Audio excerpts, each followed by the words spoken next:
All right, we got another video request. So today we're talking about how to prevent injury in your boxing training. So check it out. Okay, so first things first, we got to have a good warm-up routine, okay?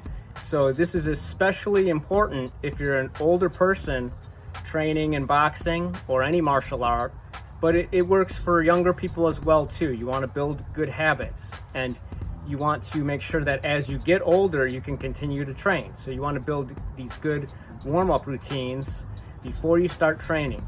So I know a lot of times we get to the gym, we're really excited, we just want to jump right in and start hitting the heavy bag, but we got to take a few minutes, we got to warm up, we got to get blood flow throughout the body, and we got to burn off some of that nervous energy that's going to maybe cause you to, get a little too wild on the heavy bag or get a little too wild in sparring, okay?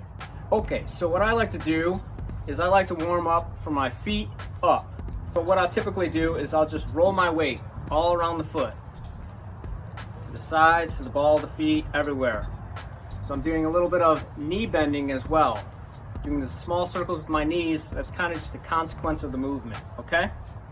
So I think it was Fedor Emelianenko, I saw a video of Fedor talking about never warm up with cold feet. So I take that and I apply that to the knees as well. So sometimes even when you're warmed up and you feel pretty hot, you touch your knees and they'll still feel cold. So I might rub my knees a little bit, do little extra movements to make sure that my knees are also warmed up, okay? But then I'm gonna start just kind of doing some calf raises, right? I wanna move the blood up from the legs and recirculate it throughout the body, okay? And this is also gonna help warm up your ankles. So I might do a few calf raises like this. Both feet together, 1 foot at a time, and sometimes I'll just walk around like this for a little bit. Maybe do some butt kickers like this. Keep the knee nice and loose. Right, so I'm warming up from the ground up. That's kind of my thought process. Okay, so the next thing I like to do is I get a broomstick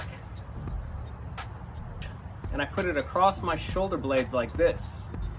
And now I'm really just gonna focus on these turning type motions, these big body mechanics, right?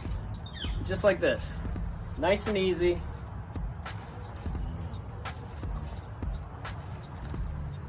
Okay, so then this is gonna help you warm up your back and keep a good connection between your feet, your hips, and your shoulders, right? A lot of boxing movements are based off this kind of weight shift and turn of the hip.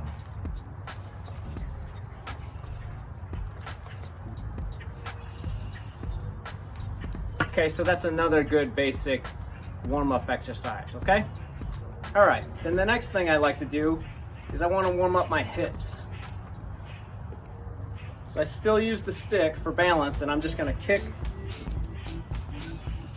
my leg up straight forward like this.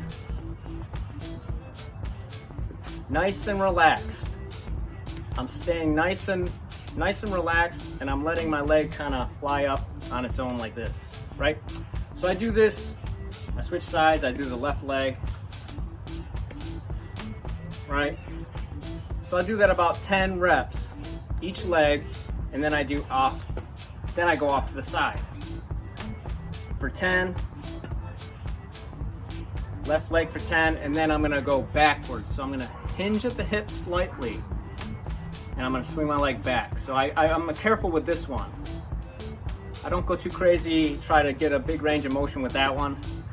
Just a little bit, just enough, okay? Side view, hinge forward, and just kind of swing the leg back like that, okay? Okay, and then the last warm up with the stick, you hold the stick out like this, and then you want to bring it all the way around. This is a really good shoulder and upper back warm up.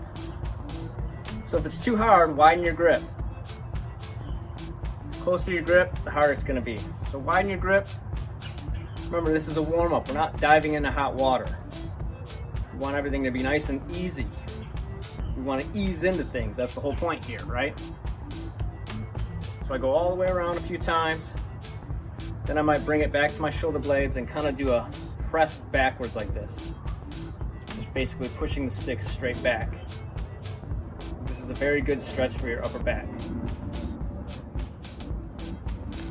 Okay, so we talked a little bit about body mechanics with the stick mobility exercises, but I really like to focus a lot on body mechanics, okay? The main reason I do that is because I want to prevent injury. I want to use my natural body mechanics for my boxing moves, okay? Not the other way around. I want natural body mechanics to perform my boxing moves, okay? So I focus a lot on body mechanic coordination type drills, okay? So I got a whole series of videos on boxing body mechanics called the Essential Movement Series. So you can check that out if you want. But what we're gonna do here is I'm just standing in basically a neutral posture, just like with the stick exercise, and I just shift my weight a little bit from foot to foot. Right, you can swing the arms out to the sides like this. But eventually we just start working our punches here. Okay, so I can do this standing still. This is gonna help my coordination, and it's gonna help the kinetic chain. So the energy, the force is going up, all the way up and out the shoulder, right? So a lot of times when we first start boxing, we're told to step with everything. But when you do that, it takes a long time to find your balance doing that. And what happens is that you get I used to get a lot of tension in my upper back because everything was stepping. I was stepping with every move, every punch, and all the energy was coming up, but getting locked in my upper back because my hands and feet were not synced up together. So when I started doing these stationary shadowboxing drills like this, that really helped because I was tying my hands and feet together more, okay? So we can do this standing still, just like this. We don't have to be in our stance because we're not working really on boxing, we're working on body mechanics. But we're just doing boxing type moves, okay? Do some dips here, so slightly dip, okay? Move around, shift your weight, do some light punches, kind of light dips, get a little bit of this head movement like this, okay? Okay, so one of the most important movements we need to master is the hip hinge. So we want to keep our back straight during our head movement, right? This is very important. We don't want to be violently throwing our head from side to side and doing all this crazy movement with twisting our spine and bending our back, okay? We want to keep our back straight. This movement's coming from a slight bend in the knees, a weight shift, but it's also coming from a slight hip hinge, okay? So this is a movement that we're gonna have to train because we spend so much time sitting down that you don't realize you might have lost the ability to really do a proper hip hinge. So what we can do is this. From our basic neutral stance here, I'm just gonna sink my hips back. And that's gonna cause my head to move forward slightly.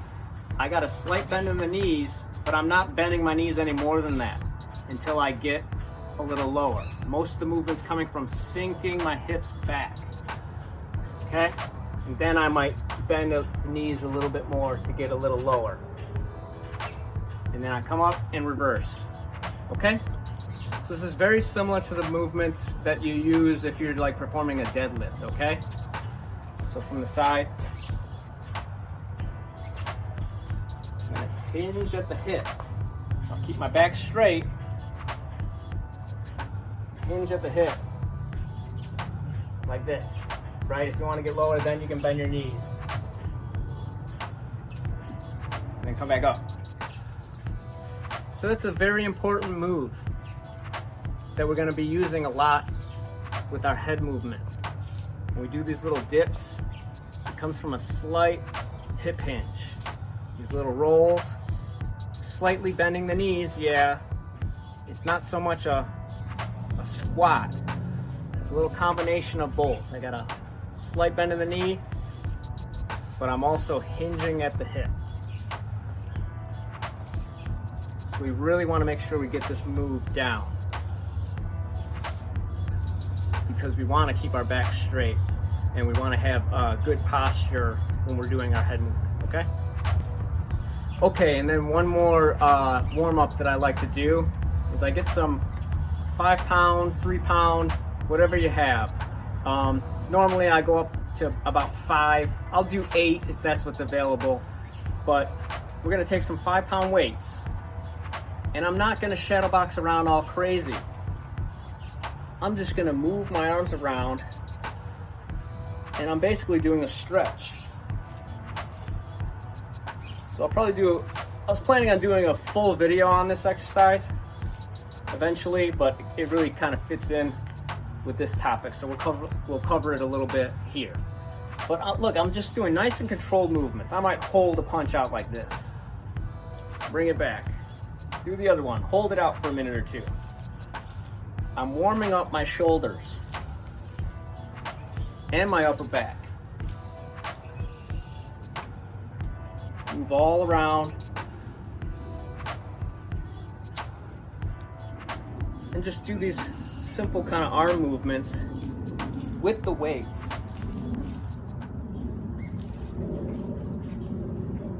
Okay, and you should feel a nice stretch in your shoulders and upper back, okay? Okay, so at this point of the warm-up, I might do some body weight squats just to make sure my legs and knees are nice and warmed up. But before we go right into the heavy bag or sparring or whatever you're doing that day, I think you should take a few rounds and work on the speed bag or jumping rope, whatever you have.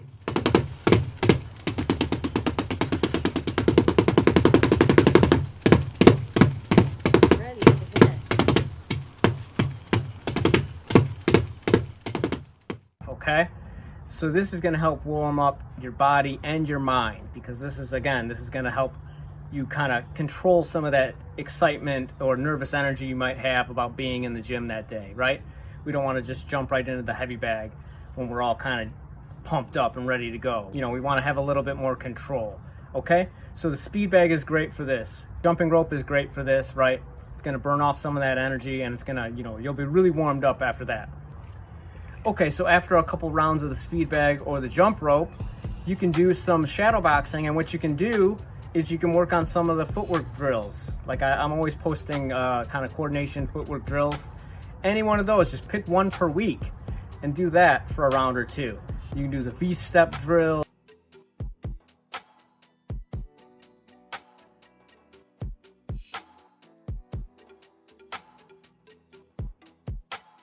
The lines drill. So these lines, are perfect for beginners. And even me, 21 years on, I still use the lines every day.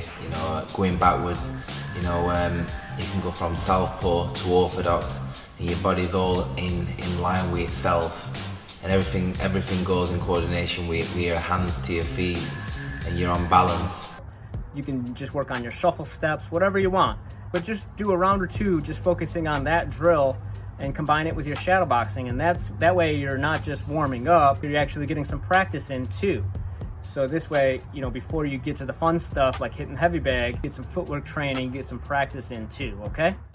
Okay, so after your training, you want to have a good recovery routine. So I used to watch yoga videos, and I would just pick up different exercises. There's lots of other stretch routines you can kind of borrow from, but you got to have some kind of recovery routine, especially after a really intense workout. So you got to take a good 10-15 minutes, do some stretches. I'll probably cover this in another video later, right? But just take some time after you train to recover, to do some stretching, okay?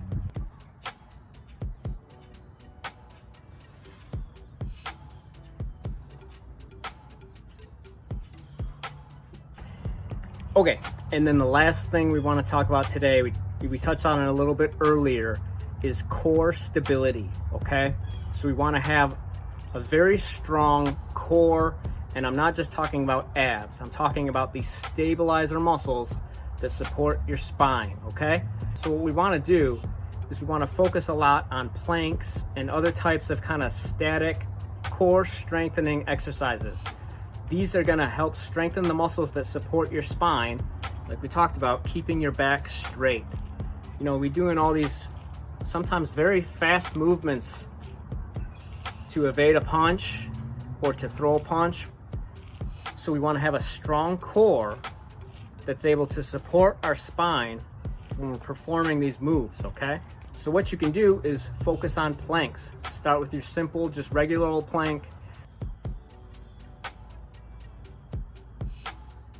Do them first thing in the morning, do them throughout the day. Just make sure you're doing them a lot, okay?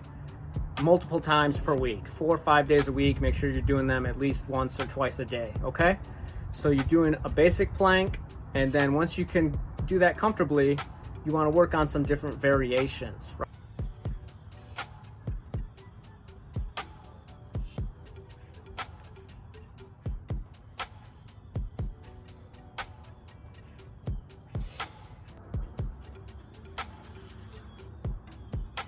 Right?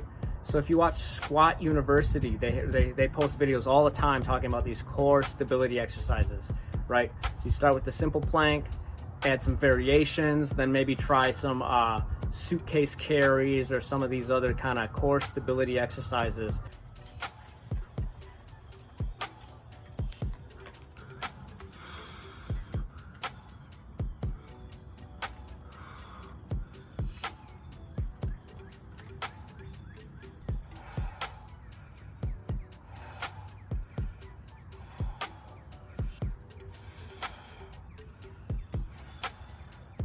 They're gonna work these muscles that support the spine so that we can perform our boxing maneuvers safely without injuring our back, okay? All right, another quick thing we wanna keep in mind is we wanna separate our training. You can't learn if your brain is always tired all the time, okay? We wanna have sprints and cardio days separate from our boxing training, right? So look at how the pros train. A lot of their boxing stuff is very calm, very relaxed and controlled, right? They have sparring, sprint days, strength and conditioning days, and they do the road work, right? So they're getting their cardio and intensity from burnout drills and sprints and stuff like that, okay? So their boxing training a lot of times is not so intense because they're reinforcing, mind-body connection, and they're learning new things, right? They're enhancing their skills. You can't learn if you're tired. The brain doesn't work that way. So if you're always doing everything full intensity, you're gonna limit the amount of training you can actually do. So, do some sprints or do some heavy rope intervals, do things like that for your cardio intensity, but you don't have to do all your boxing training very intense. You can do a lot of reflex and coordination drills, and that way you're gonna actually get better faster, and you're gonna prevent injury because you're not doing everything 100% full power all the time. All right, so there we go. Some different ways we can use warm-ups and different exercises to prevent injuries in our boxing training. So I hope this video helps. Try some of these exercises, definitely work on your planks, and I'll see you in the next one. Peace.